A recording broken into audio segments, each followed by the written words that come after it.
আসসালামু আলাইকুম, সবাই কেমন আছেন? আজকে আসলাম একটা বিষয়ে কথা বলতে, একটা রোগ সম্পর্কে কথা বলতে।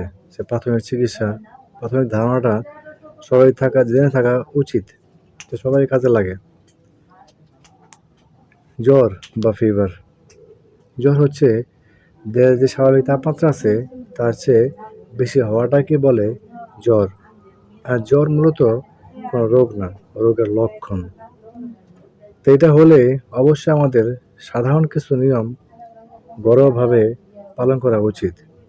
যেটা করলে রোগী অনেকটা আরাম বোধ করে, সুস্থতা বোধ করে।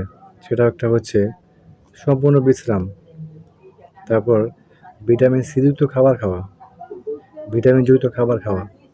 সেটা যদি ভিটামিন সি এর মধ্যে হয় তাহলে বেশি ভালো হয়।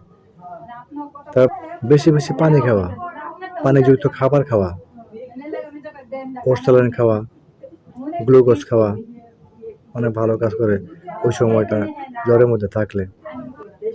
কুসুম গরম পানি দিয়ে পুরো শরীরটা মুছে দেওয়া। তো এই কাজগুলো, প্রাথমিক যে কাজগুলো ঘরের মধ্যে করলে রোগীটা অনেক আরাম বোধ করে, অনেক সুস্থতা সে বোধ করে। আর পাশাপাশি ওষুধ তো খাবেনই, যে ওষুধগুলো আপনাকে ডাক্তার সাহেব লিখে দিচ্ছেন ওগুলো অবশ্যই খেতে হবে। ধন্যবাদ সবাইকে।